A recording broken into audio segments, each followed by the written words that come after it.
Okay, to solve question 2, we're going to solve it in the same way that we solved question 1. Now, the most important thing to note down here is that we do have parallel lines. So when parallel lines are cut by a transversal, we know certain things about the measures of the special angle pairs. Given that this angle measures 53 degrees, we know that angle 2 also measures 53 degrees. Now, we knew that before our special angle pairs. Those are simply vertical, have nothing to do with the parallel lines, but it is important to note that vertical angles are always congruent. So both of those angles are 53. Okay, now let's see, our parallel lines are working from here to here, not here to here. These angles aren't parallel, they're perpendicular, so we're working from parallel lines. So if this angle here is 53 degrees, then angle 5 is also 53 degrees because they are corresponding. Okay, if this angle here is 53 degrees, then this angle here would also be 53 degrees.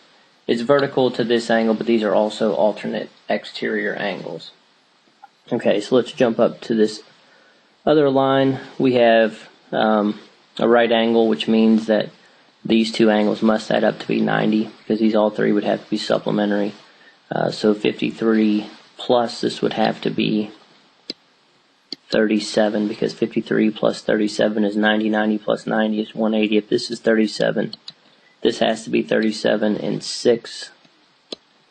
This angle here would also have to be 90 because they're vertical, and again, those all have to add up to be 180 degrees. Okay, now these lines are parallel, cut by this transversal this time as opposed to this one.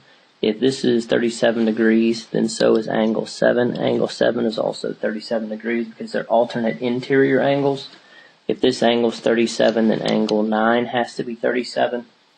And as far as 8 and 10 go, these do have to be linear pairs, so this would have to be 143 degrees, and so would angle 8.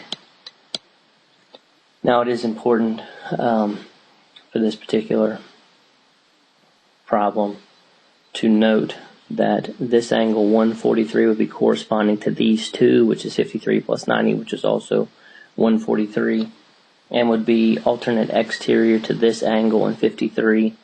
So 90 plus 53 again is 143, so all of it works out. We do still have to find 3 and 1, don't know why I skipped those.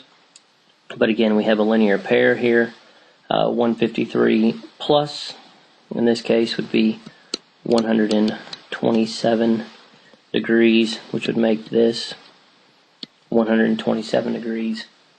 Consecutive interior angles here, 127 and 53 are 180. And then if we're looking with respect to this transversal, 37 plus 90 is 127, so those match up, and 37 plus 90 is 127 corresponding. So it all works out, all the special angle pairs, all the linear pairs, all the vertical angles, it all works. So just looking at this, you probably see that you have to have a very good grasp of all of your special angle names and all the relationships, including vertical angles and linear pairs from the previous chapter. Hope that